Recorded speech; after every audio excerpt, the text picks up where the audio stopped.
같이 나누고 적용을 하도록 하겠습니다. 2장 1절 한번 보시겠습니다.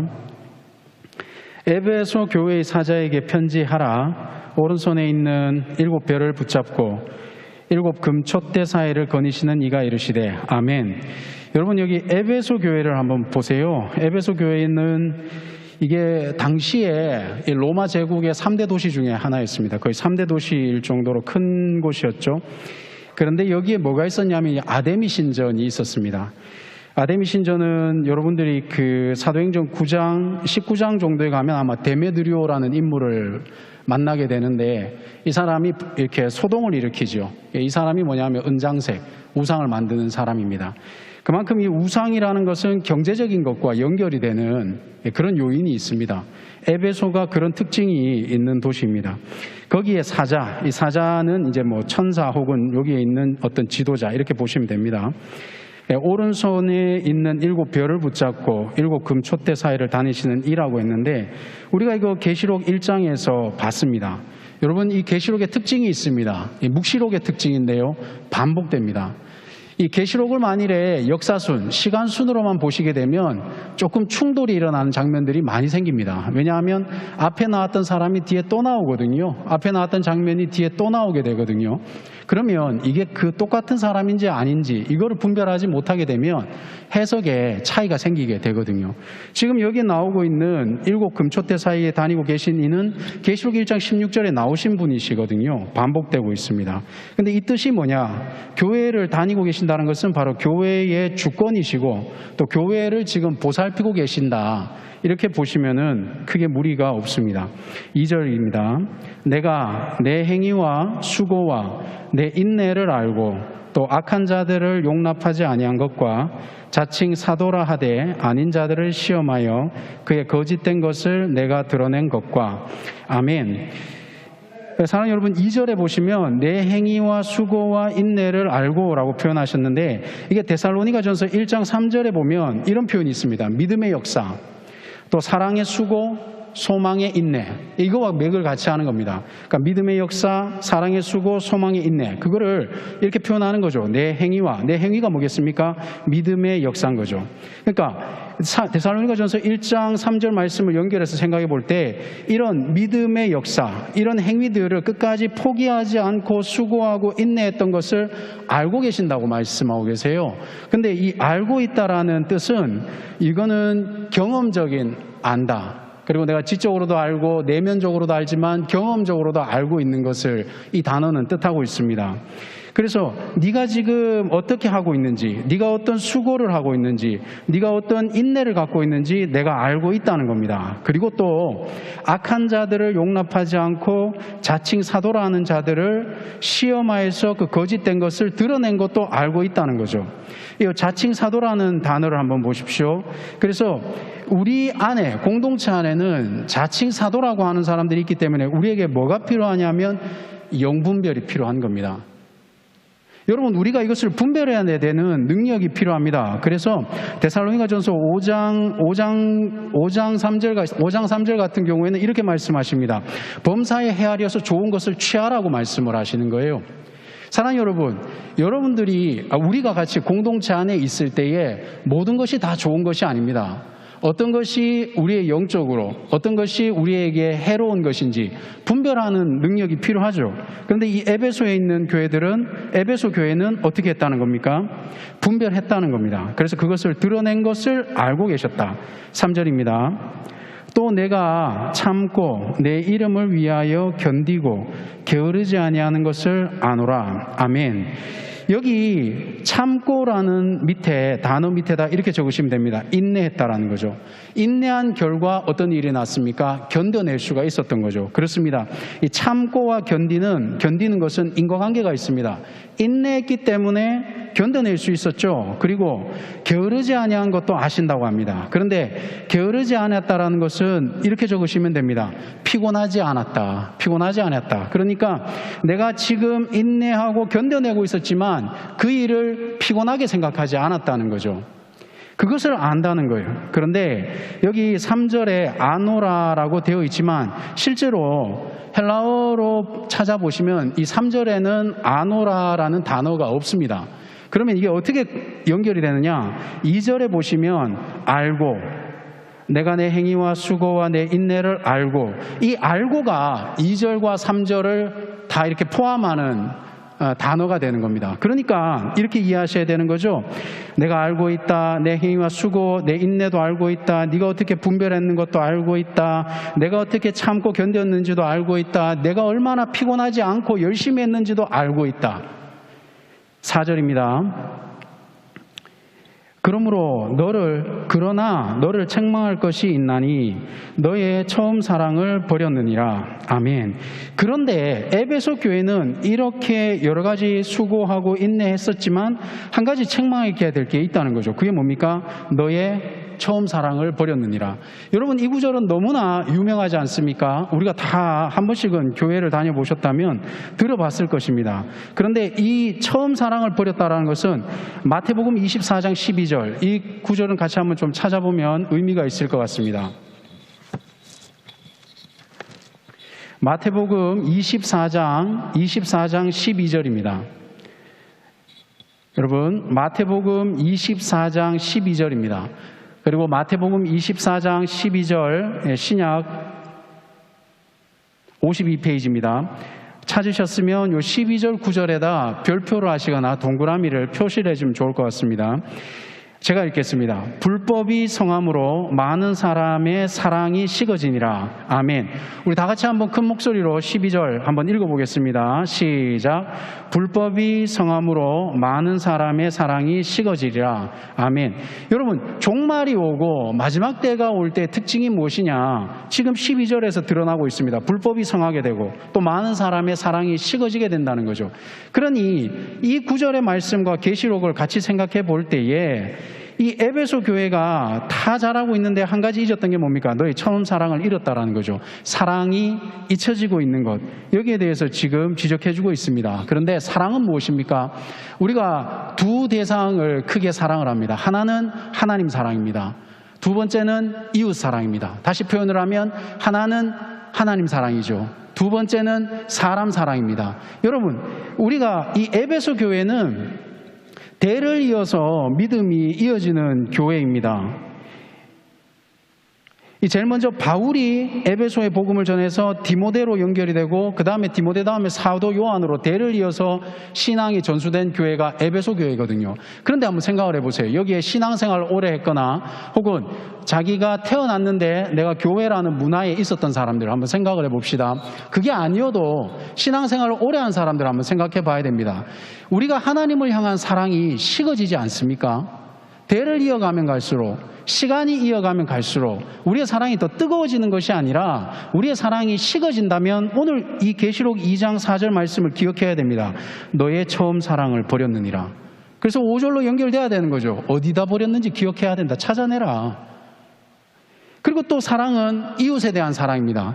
그런데 우리는 어떨 때 이웃에 대한 사랑을 잃어버립니까? 오히려 어떤 일을 열심히 하다 보면 혹은 이 교회 안에서 뭔가 우리가 정의라고 얘기를 하면서 어떤 건 나쁜 것들을 갈라내다 보면, 밝혀내다 보면 오히려 나의 정의로움과 나의 의로움들이 이웃을 향해서 사랑이 아니라 그 사람을 오히려 해치게 되는 일들이 생기지 않습니까? 그래서 그럴 때 기억해야 됩니다. 나의 처음 사랑은 어디에 있는지. 그래서 오늘 이 사랑이 버려졌다고 지금 4절에서 말씀하고 계시죠. 5절입니다. 그러므로 어디서 떨어졌는지를 생각하고 회개하여 처음 행위를 가지라. 만일 그러하지 아니하고 회개하지 아니하면 내가 내게 가서 내 촛대를 그 자리에서 옮기리라. 아멘. 그러므로 어떻게 하라는 겁니까? 생각하라는 거예요. 생각. 여러분, 생각은 밑에다 적으시면 됩니다. remember입니다. remember. 생각하라라는 것은 이렇게 생각이 아니라 기억하라는 거죠. 기억해라. 어디 떨어졌는지 기억해라. 그리고 회개하라는 거예요. 회개하라는 것은 감정적인 것, 지적인 것, 이거 다 포함이 되는 행위입니다. 회개하는 것은 어디까지 연결이 돼야 된다고 우리가 알고 있죠. 너무 많이 들은 얘기 아닙니까? 행동으로까지 연결이 돼야 된다고 하잖아요. 쉽지 않은 얘기죠. 그래서 회개하여서 어떻게 하라는 거죠? 처음 행위를 다시 가지라는 겁니다. 그렇게 하지 아니하면 내가 내게 있는 내 촛대를 그 자리에서 옮기리라. 여러분, 이 촛대를 옮긴다는 표현은 이렇게 될 겁니다. 아마 이 사명을 감당하지 못하는 상태가 될 수도 있다. 네가 첫사랑을 다시 기억하지 않으면 너의 사명을 더 이상 감당하지 못하게 된다. 그럼 어떻게 되겠습니까? 이것을 어떤 사람은 너무 무리하게 해석을 합니다. 이러면 네가 심판받을 거다. 아니면 심판받은 상태다. 이렇게 표현을 하거든요. 그런데 그 해석이 왜 좀 무리가 있냐 하면 6절입니다. 보십시오. 오직 내게 이것이 있으니 내가 니골라당의 행위를 미워하는도다. 나도 이것을 미워하노라. 아멘. 여러분, 여기 우리말에는 오직이라고 되어 있지만 이 원어에서 보면 알라입니다. 알라라는 것은 영어로 but입니다. but. 하지만, 그런데, 그러나 이렇게 되는 거거든요. 그러면 이렇게 해석이 돼야 되는 거죠. 내 촛대를 그 자리에서 옮기리라. 오직 내게 이것이 있으니 이거를 내 촛대를 그 자리에서 옮기리라. 그런데 내게는 잘하는 것이 하나 있다. 이렇게 가는 게 맞습니다. 왜냐하면 영어에는 이렇게 되어 있거든요. But this is in your favor. 이렇게 되어 있거든요. 그러니까 그럼 한글이 틀렸네요. 이게 아닙니다. 그게 아니라 요 뉘앙스를 우리가 잘 살려야 되는 겁니다. 그 자리에서 옮기겠다. 그러나 그럼에도 불구하고 너한테도 잘하는 게 있다. 그게 뭐냐? 너는 니골라당의 행위를 미워하였다. 나도 이것을 미워하노라. 아멘. 여러분, 이게 왜 중요하냐면 이미 내가 너에게 촛대로 옮기리라고 이렇게 표현을 단정지어서 해석하는 사람들이 이 성경 구절을 잘못 해석하기 때문에 이 성경 구절을 잘못 해석하게 되면은 적용이 또 달라지게 되겠죠. 사랑하는 여러분, 에베소 교회는 하나님 앞에 버림받은 교회가 아닙니다. 우리도 마찬가지죠. 우리가 에베소 같이 실수할 수도 있겠죠. 그러나 하나님이 우리를 버리시진 않겠죠. 왜냐하면 이미 예수께서 우리 안에 구원의 역사를 이루시지 않았습니까? 그렇다면 이건 어떻게 해석을 해야 되냐? 네가 이거를 고치면 좋겠다라고 책망 담긴 권고로 보시는 게 맞다는 거죠. 그러면 더 좋은 일이 생길 거다. 그게 7절로 넘어가게 되는 겁니다. 7절이 뭐겠습니까? 귀 있는 자는 성령이 교회들에게 하시는 말씀을 들을지어다. 이기는 그에게는 내가 하나님의 낙원에 있는 생명나무의 열매를 주어 먹게 하리라. 아멘. 네가 만일에 그렇게 니골라당의 행위를 미워하면은 어떻게 되겠습니까? 그런 사람들은 성령의 음성을 들어야 됩니다. 성령이 뭐라고 말씀하십니까? 이기는 그에게는, 여러분이 이기는이라는 말이 그 뉘앙스를 잘 살리지 못하지만 이것은 현재 분사 형태입니다. 그러니까 계속해서 싸우고 있고 싸우는 그 사람에게는 이렇게 되는 거거든요. 그러니까 이긴 자라는 표현은 성경에 없어요. 이기는 자입니다. 이기는 자. 이해되십니까? 여러분, 여기서 들은 이 말이 왜 중요한지 나중에 잘못된 교리를 듣게 되면 그때 그거 아닐 텐데 라는 의심이 들 겁니다. 그러나 이런 말을 듣지 않은 사람은 잘못된 교리를 들었을 때 그게 맞나? 이렇게 가는 거죠. 천지 차이입니다. 이미 잘못된 길로 들어간 사람을 돌이키는 건 너무 힘들지만, 그러나 바른 곳에 있는 사람이 잘못된 길로 들어가는 것을 예방하는 것은 훨씬 쉽습니다. 그렇기 때문에 여러분 잘 기억하십시오. 이기는 자는 있을지 몰라도 이거 분명히 있잖아요. 이기는 자. 이긴 자는 없습니다. 이기는 자입니다. 계속해서 분투하고 싸우고 있는 너희에게는 뭐가 있다는 거죠? 낙원에 있는 생명나무의 열매를 주어 먹게 한다는 겁니다. 여러분, 낙원은 이 단어가 이게 우리를 되게 헷갈리게 하는 단어인데 그렇게 너무 의미가 있는 단어입니다. 그러나 헷갈릴 정도로는 안 가르쳐도 되고요. 의인이 죽어서 가는 곳이 낙원입니다. 낙원. 의인이 죽어서 가는 곳이 낙원이고요. 그리고 그러면 반대로 악인이 죽어서 가는 곳이 있을 거 아닙니까? 그것을 음부라고 표현을 합니다. 성경에서는. 그죠? 그래서 너무 이렇게 무겁게 생각하지 마시고 낙원, 그러니까 이거는 에덴과 그 동의어인데 낙원에 있는 뭘 먹는다는 겁니까? 생명나무의 열매를 먹게 된다는 겁니다. 사랑하는 여러분, 생명나무의 열매를 먹게 된다는 것은 인류의 원래의 모습, 에덴 동산의 회복을 말하는 거죠. 그러면 이 에덴 동산의 회복이 언제 일어나겠습니까? 새하늘과 새 땅. 계시록 22장에 나와 있는 그 새하늘과 새 땅이 올 때에 그때 일어나는 겁니다. 그런데 이것을 또 조금 너무 무리하게 해석하는 사람들은 생명나무에 집중하는 게 아니라 여기서 창세기로 넘어가서 또 선악과 얘기를 합니다. 여러분, 그럴 필요 없습니다. 성경 해석의 가장 원론적이고 기본적인 것은 일단 지금 주시는 이 말씀의 이 본문이 어떻게 흘러가는가 그걸 보셔야 됩니다. 단어 하나하나에 너무 묶여있지 마십시오. 문장을 보셔야 됩니다. 흐름을 보셔야 됩니다. 그러면 이 흐름에서 뭘 한다는 거죠? 너희가 이기는 그에게는 너희가 계속해서 분투하면 그 낙원에 있는 생명나무를 우리가 어떻게 된다는 겁니까? 먹게 될 거다. 너희한테 그것을 주게 될 거다. 이렇게 이해하시면 됩니다. 여러분, 에베소 교회는 하나님 앞에서 행위가, 인내와 수고가 내가 보고 있고 알고 있는 교회였습니다. 그죠? 그런데 이 에베소 교회가 뭐가 아쉬운 점이 있었습니까? 사랑을 잃어버렸던 겁니다. 8절입니다. 서머나 교회의 사자에게 편지하라. 처음이며 마지막이요 죽었다가 살아나신 이가 이르시되 아멘. 이 서머나 교회의 특징을 좀 살펴볼 필요가 있습니다. 그냥 이렇게 복잡하게 볼 것도 없고 간단하게 몇 가지만 아시면 됩니다. 여기 한 번씩 들어보셨을 것 같은데 폴리캅이라는 유명하신 분이 있거든요. 그러니까 일대 순교자로 보는데 이 폴리캅이 순교했던 그 사역했던 교회가 바로 이 서머나 교회로 보통 그렇게 해석을 합니다. 그리고 여기 서머나 교회에서는요 황제 숭배가 많이 번성했던 도시 중에 하나가 바로 이 서머나 교회입니다. 그런데 이 황제 숭배가 왜 중요하냐 하면 그 황제를 숭배하냐 안 하냐에 따라서 그 사람의 경제적인 것과 연결이 됩니다. 그래서 황제 숭배를 안 하게 될 경우에 그 사람의 삶이 경제적인 것들이 많이 힘들어지게 되죠.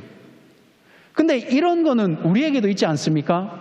오늘날 우리가 신앙생활하고 학교에서도 마찬가지입니다. 직장생활도 마찬가지입니다. 실은 우리의 신앙이 흔들릴 때 우리 밥줄하고 연결되지 않습니까? 그런 일들은 없습니까? 없으면 다행인데요. 서머나 교회가 그런 교회입니다. 근데 한번 보십시오. 혹시 이런 거 배웠습니까? 길드, 상업 연합 조직인 길드. 그렇죠. 이 길드 같은 이런 조직들이 바로 이때 당시에 그 황제 숭배하고 연결이 되어 있는 겁니다. 그러니까 먹고 사는 문제가 직접적인 관련을 주는 교회, 문제가 있던 교회가 여기인 거죠.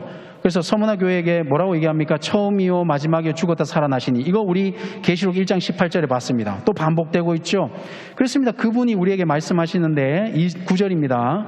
내가 내 환난과 궁핍을 알거니와 실상은 내가 부요한 자니라. 자칭 유대인이라 하는 자들의 비방도 알거니와 실상은 유대인이요 사탄의 회당이라. 아멘.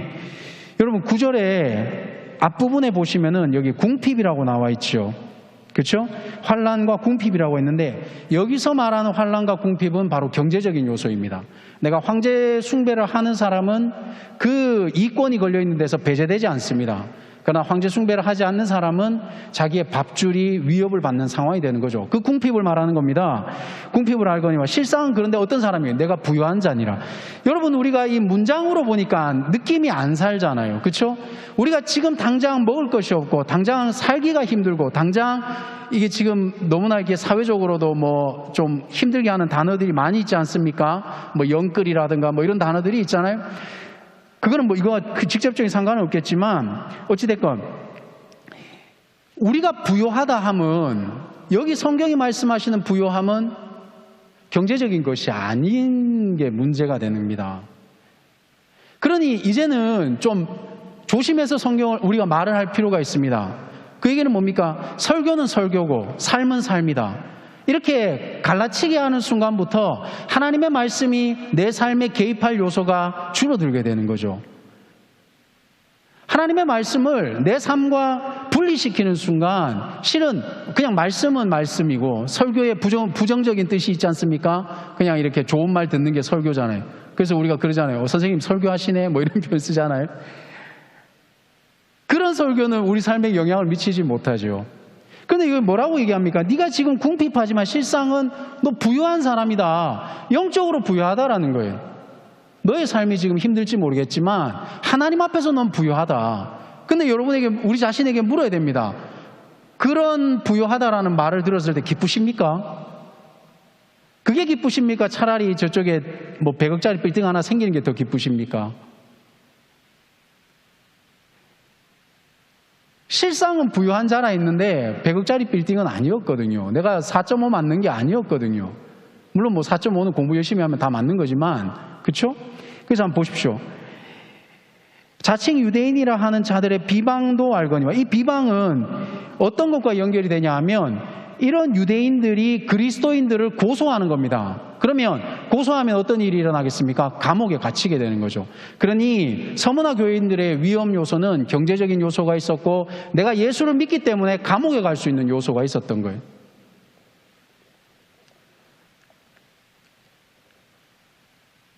그래서 실상은 유대인이 아니요 사탕의 회당이라고 표현을 하는 거예요. 그러니까 그리스도인들을 핍박하는 유대인들은, 이러한 유대인들은 더 이상, 유대인이 뭡니까? 하나님의 선민 아니었습니까? 더 이상 그들은 선민이 아니라 사탄의 회당이다, 이렇게 표현을 하는 겁니다. 10절입니다.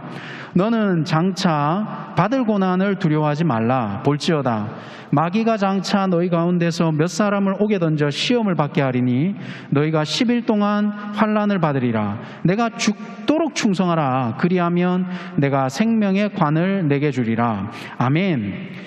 여러분, 그런 어려움이 있을 때에 뭐라고 말씀하시냐? 10절 앞부분에 받을 고난을 두려워하지 말라고 표현하십니다. 그런데 여기 받으리라는 것은요, 이것은 피할 수 없는, 이 단어가 내포하고 있는 뜻은 피할 수 없는 고난입니다. 그러니까 받을 고난이 뭡니까? 이미 정해져 있는 고난, 피할 수 없는 고난.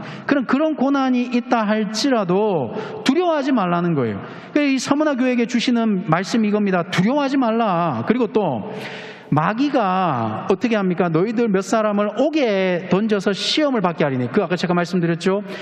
이게 이 앞에 있는 유대인들이 고소하면은 신앙 때문에 감옥에 간단 말입니다. 옥에 갇히게 되는데, 여러분이 옥에 갇히게 되는 이 시험이 다행스러운 것은, 불행 중 다행인 것은 밑에 보시면 10일 동안 환난을 받는다. 그러니까 우리가 받는 이 환난은 결국에는 정해져 있습니다. 끝이 있는 환난입니다. 할렐루야. 사랑하는 여러분, 우리가 지금 이 땅에서 하나님의 이름으로 만일에 어려움을 당하고 있다면 기억해야 됩니다. 결국엔 이것은 영원한 환난이 아닙니다. 이것은 끝이 있는 거죠. 그런데 이 10일이라는 모티브가 다니엘서 1장 12절에 보면 다니엘도 똑같은 얘기했죠. 내가 10일 동안 내가 채소 먹겠다, 고기 안 먹겠다. 다니엘과 똑같은 그런 제한된 기간, 그러니까 이 환난은 어떤 한정되어 있는 기간 속에 일어난다는 거죠. 그렇기 때문에 뭘 하라는 겁니까? 죽도록 충성해라. 그렇게 충성하면 내가 뭘 주겠다는 겁니까? 생명의 관. 이 관은 똑같이 이렇게 글자로 관으로 되어 있지만 면류관으로 보시면 됩니다. 내가 생명의 면류관을 너희한테 주겠다.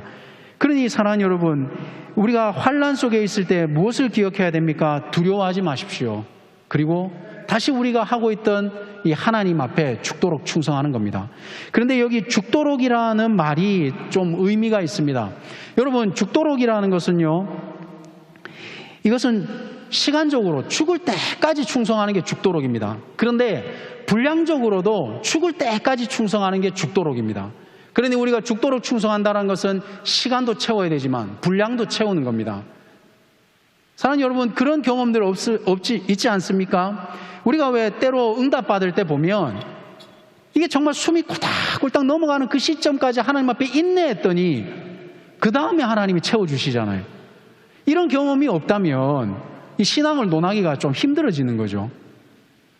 왠지 저희 같은 사역자들은 대부분이 숨이 꼴딱꼴딱 넘어갈 때 응답을 주시니까 이게 좀 문제긴 한데, 그래도 여러분들은 그런 답들이, 제가 이렇게 상담 전화를 돌려보면 저와 통화했던 분들은 대다수 그런 경험들이 있더라고요.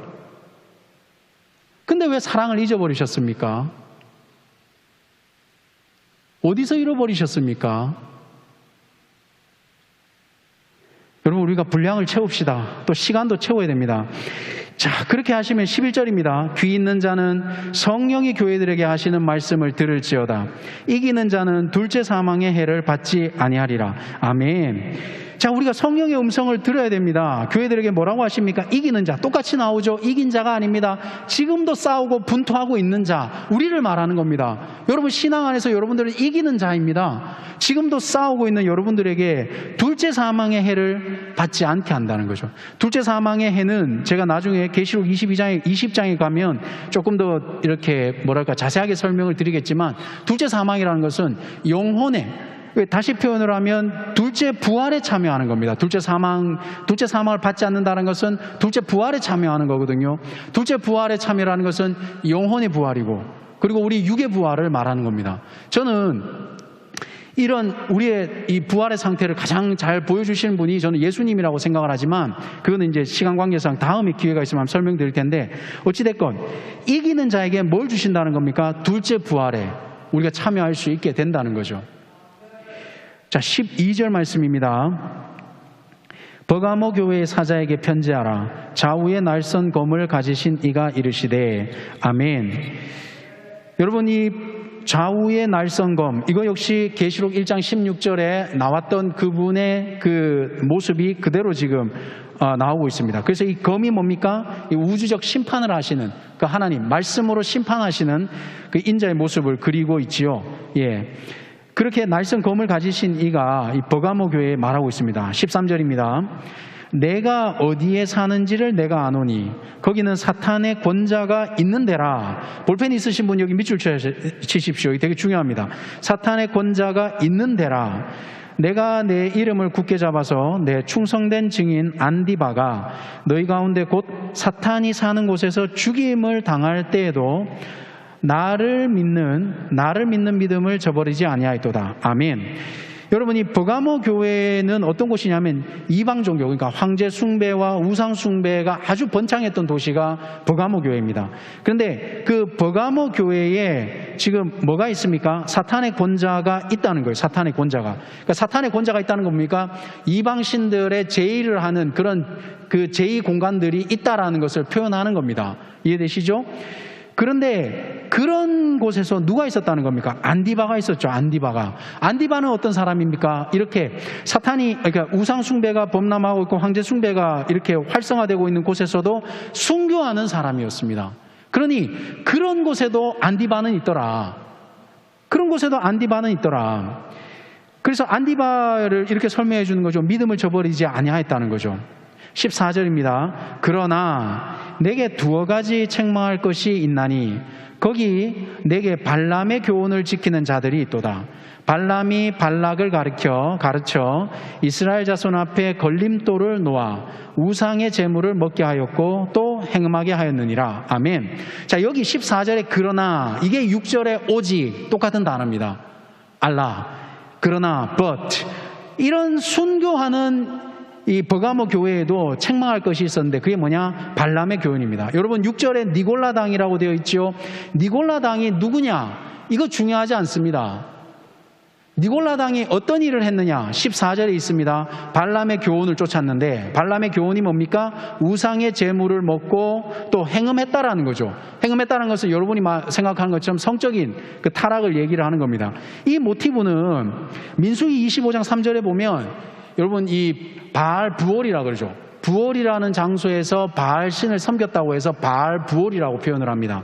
그러니까 민수기에 발람이 나오는데 그 민수기에 나오는 발람을 여기에 지금 끌어온 겁니다. 이 발람 때문에 이스라엘이 어떤 죄를 범했느냐? 우상을 숭배했을 뿐만 아니라 이후에는 행음하게 되는 죄까지 범죄했다는 겁니다. 그러니 이 니골라당이라든가 발람의 교훈을 쫓는 사람들의 특징이 뭐냐? 우상 숭배하고 행음하는 죄들을 했다는 거예요.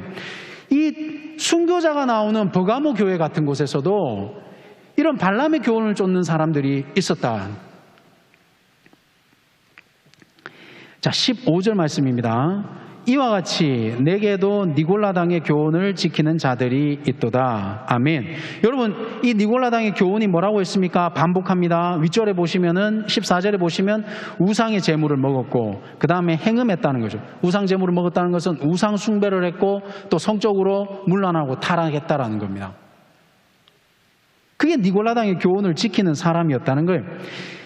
그러니 우리 교회에, 우리 신앙이, 우리 공동체에 어떤 사람이 있다? 이것도 중요하죠. 그런데 그 어떤 사람이 있다라고 해서 모든 것을 다 분별할 수 있는 능력이 있는 건 아닙니다. 그렇기 때문에 우리가 이 장면을 보면서 뭐를 생각을 해봐야 되겠습니까? 사랑하는 여러분, 분별해야 됩니다. 분별. 우리가 말씀을 올바르게 분별해야 됩니다.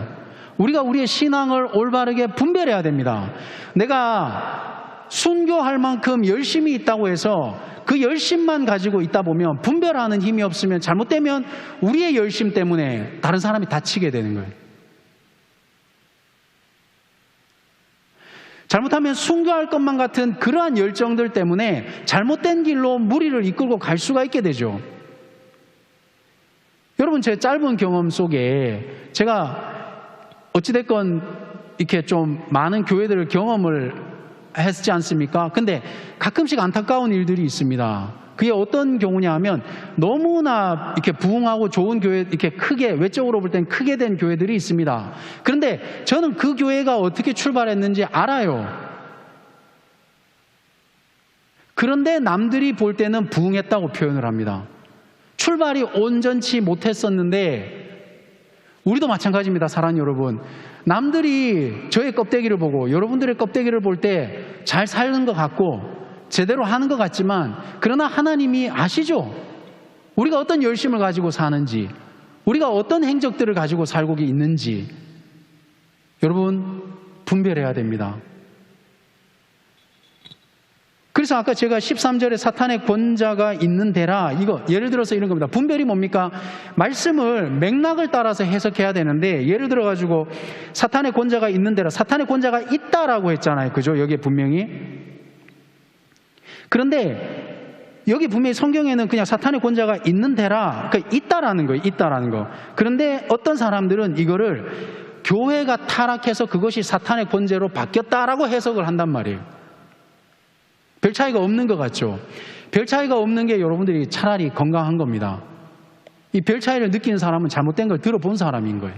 그렇지 않습니다, 사랑하는 여러분? 그래서 우리가 이 말씀을 분별할 수 있는 그런 능력을 길러야 됩니다. 그러니 시험 기간이라고 성경 보기를 게을리하지 마시고, 일이 바쁘다고 해서 말씀 보기를 게을리하지 마시고, 여러분 궁금한 게 있으면 우리 목사님이나 우리 전도사님들이나 물으셔야 돼요. 사역자가 해야 되는 일이 그거 아닙니까? 우리가 무엇으로 여러분들을 목양하겠습니까? 여러분, 피터 드러커는 이렇게 표현을 했어요. 어떻게 팀원들을 코칭할 것이냐, 성과로 코칭하라 그랬거든요. 피터 드러커는 경영학자인데 경영이 대가입니다. 성과로 코칭하라 그랬거든요. 그 성과가 뭡니까? 내가 그 사람을 개인적으로 삶을 바꾸는 게 아니라 어떤 업무가 있을 때에 그 업무를 놓고 그 선임자가 거기에 대한 노하우를 가지고 그 사람을 코칭해 주는 게 성과입니다. 성과. 그러면 그런 요소로 사역자가 여러분들에게 뭘 코칭해 줄 수 있겠습니까? 우리가 여러분들 개인의 삶 하나하나, 여러분 토익을 대신 쳐줄 수 있습니까?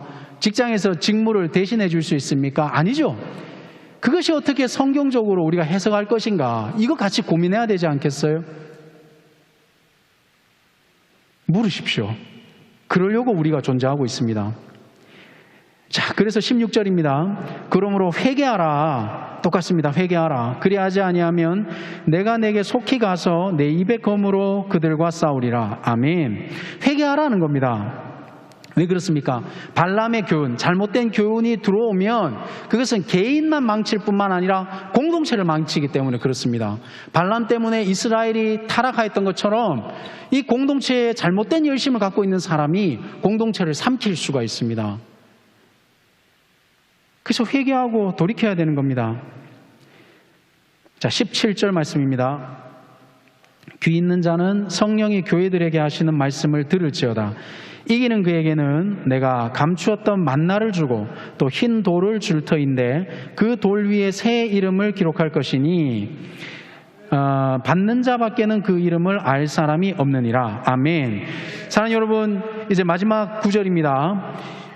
성령이 교회들에게 하신 말씀을 드려야 되는데, 이기는 자, 똑같습니다. 분사 형태라 그랬죠. 계속해서 지금 분투하고 싸우고 이기고 있는 그에게 내가 뭘 준다고 합니까? 만나를 준답니다. 만나. 여러분, 만나는 뭡니까? 이스라엘 백성이 광야에서 먹었던 음식이 만나 아닙니까? 그런데 이 만나는 또 뭐겠습니까? 마지막 이 어린 양 혼인잔치 때 그때 천국 음식이 만나 아니겠습니까? 여러분, 하늘이 공급해 주시는 그 양식이 만나 아니겠습니까? 그러면 우리가 왜 분별해야 되겠습니까? 여러분은 우상의 제물을 먹을 겁니까? 아니면 하나님의 양식 만나를 먹을 것입니까? 분별하지 않으면 나도 모르게 우상의 제물을 먹고 있는 거예요. 뭘 드실래요, 여러분? 지금 내가 먹고 있는 이게 뭐 중요하지 않을 것 같아도 마지막 때에 내가 만일 우상의 제물을 먹고 있는 사람이라면 너무 슬프죠? 우리가 다 같이 만나를 먹어야 될 줄로 믿습니다. 그리고 이 흰돌은 그냥 상식적으로만 이해하시면 돼요. 이거 크게 막 이거를 해석하는 사람은 제가 볼 때 그런 사람들이 조금 문제를 일으킬 가능성이 큽니다. 이 버가모 그 동네를 이해할 필요가 있습니다. 이 동네에서는 이 흰돌이 머릿돌 있죠. 건축하고 나면 머릿돌 세우지 않습니까? 그러니까 머릿돌을 흰돌로 썼답니다. 그런데 또 언제 흰돌을 썼냐 하면 잔치가 일어나잖아요. 그러면 그 잔치에다가 이름을 줘서 줬는데 그 돌이 흰돌이라는 거예요. 그러니 이것을 성경적으로 해석해보면 마지막 혼인잔치 때에 그 잔치의 초대장이 흰돌인 거거든요. 그러니까 이렇게 되는 거죠. 회개해라. 만나를 주고 이기는 사람한테 만나를 주고 흰돌을 준다는 건 뭡니까? 내가 너희들을 천국 잔치에 초대하겠다는 거예요. 여러분 분별하고 있으면 천국 잔치 가는 겁니다. 그러니까 두려워하지 마세요. 내가 갈까 안 갈까 이런 거 두려워할 게 아니라 그냥 지금 분별하고 사시면 됩니다. 그 천국 잔치에 우리를 도와주시는데, 근데 여기에 핵심이 이겁니다. 그 돌 위에 새 이름을 기록한 것이 있나니, 그러니까 그 돌 위에다가 새 이름을 이렇게 적나 봅니다. 그런데 이 이름은 받는 자밖에 그 이름을 알 사람이 없다. 할렐루야. 여러분 이상 해석할 이유가 없습니다. 그냥 받으시면 알게 되는 것이지 누가 이것을 이름을 써서 우리한테 주지 않습니다. 그것을 주는 사람한테 가는 게 이상한 거죠. 받는 사람만이 그 이름을 알 수 있게 된다는 것 기억해 주십시오. 말씀을 정리하겠습니다. 정리하면 이렇게 음악을 깔아주시면 너무 좋겠죠. 여러분 에베소 교회를 한번 기억해 보십시오. 사람은 하나님께서 우리의 행위와 수고와 인내를 알고 계시답니다. 경험적으로 아신대요. 지식적으로 아시고 내면적으로 아신답니다. 얼마나 가슴 떨리고 설레는 말씀입니까? 하나님 지금 나를 보고 계신다는 거예요. 네가 어떻게 지금 수고하고 있고 어떻게 인내하고 있는지. 그런데 너 그러다가 혹시 네 마음속에 사랑을 잃어버리지 않았니? 에베소 교회 주시는 말씀입니다. 서머나 교회에게 우리 주님이 말씀하십니다. 여러분 환난이 왔을 때에 여러분 두려워하지 마시고 끝까지 충성하라고 하십니다. 그럼 이제 우리가 한번 살펴봐야 되겠죠. 나는 얼마나 충성되었던가. 그리고 나의 충성은 또 누구를 위한 충성이었나. 그죠? 항상 연초가 되면 막 뭐든지 우리가 다 할 수 있지 않습니까? 근데 우리의 이 충성은 도대체 누구를 위한 충성이었기에? 그래서 여러분 두려워하지 마십시오. 우리가 지금 생각해야 될 것은 우리가 지금 누구를 향해서 충성을 하고 있는지 기억해야 될 것입니다. 마지막입니다. 우리 버가모 교회입니다. 버가모 교회. 순교자 안디바가 나올 정도로 이런 열정적인 이 교회에 필요한 것이 있었으니 분별력입니다. 사랑하는 여러분, 혹시라도 이 자리에 잘못된 교훈을 들은 지체가 있다면 분별하십시오. 돌이키십시오. 제가 말씀드렸죠. 캠퍼스에서 혹은 이렇게 많은 상담들을 합니다. 청년뿐만 아니라 어른분들도 많이 상담을 하는데요. 한두 분이 아닙니다. 이미 루비콘 강처럼 이미 건널 수 없는 강을 건넌 사람들은 3년 아닌 4년을 상담을 해도 못 돌아옵니다. 여러분 분별하십시오. 다른 곳에 계셔야 됩니다. 다른 곳에 가지 마시고 이상한 곳에 가지 마시고 분별하셔야 돼요. 무엇이 옳은가? 그 어떻게 말씀이 없는데 어떻게 분별하십니까? 또 우리가 기본적인 상식과 지식이 없는데 어떻게 분별합니까? 이거는 감정적으로만 할 수 있는 일은 아닙니다. 열정적으로만 할 수 있는 일도 아닙니다. 그래서 기억합시다. 내 사랑이 어디에 떨어졌는지, 나는 지금 누구에게 충성하고 있는지, 나에게는 분별력이 있는지. 우리 다 같이 찬양하시고 하나님 앞에 이 세 가지 놓고 같이 기도하도록 하겠습니다. 다 같이 통성으로 기도하시겠습니다. 사랑하는 여러분, 예수님께서 에베소 교회에게 무엇을 회복하기를 원하셨습니까? 오늘 우리에게 예수께서 무엇을 회복하기를 원하실까요? 사랑하는 여러분, 서머나 교회를 통해서 우리가 고난 중에 해야 될 일들이 무엇이겠습니까? 사랑하는 여러분, 버가모 교회를 통해서 분별력이 필요한 이유가 무엇이겠습니까? 오늘 이 시간에 우리가 기도할 때 하나님, 내가 어디에 사랑을 잃어버렸는지 다시 기억하기를 소원합니다. 하나님, 고난 중에 두려워하지 않겠습니다. 하나님, 고난 중에 내가 끝까지 충성하겠습니다. 하나님, 고난 중에 중간에 포기하지 않겠습니다. 하나님, 그리고 마지막으로 분별력을 가지고 살아가도록 지혜를 주시고 또 하나님 앞에 게으르지 아니하도록 도와주시기를 이 시간 주여 한번 외치고 통성으로 기도하도록 하겠습니다. 기도합시다.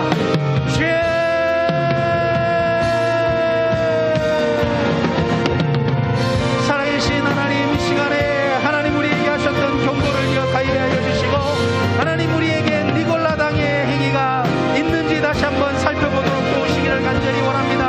하나님, 나로 하여 우상의 제물을 탐나지 않게 하여 주시고 하나님, 나로 하여 거룩하게 하여 주시고 하나님, 행음하지 아니하도록 도우시기를 원합니다.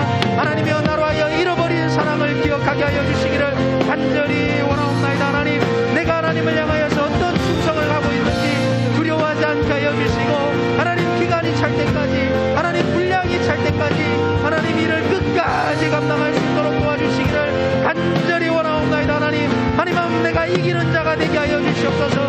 마지막 하나님의 그 잔치에 참여할 수 있도록 하나님, 포기하지 아니하도록 도와주시고 믿음을 붙들게 하여 주시옵소서. 예수 그리스도께서 승리하신 것처럼 우리도 승리할 줄로 믿사옵나니 하나님이여, 이미 주어진 이 승리를 포기하지 아니하고 끝까지 붙들고 가게 하여 주시옵소서.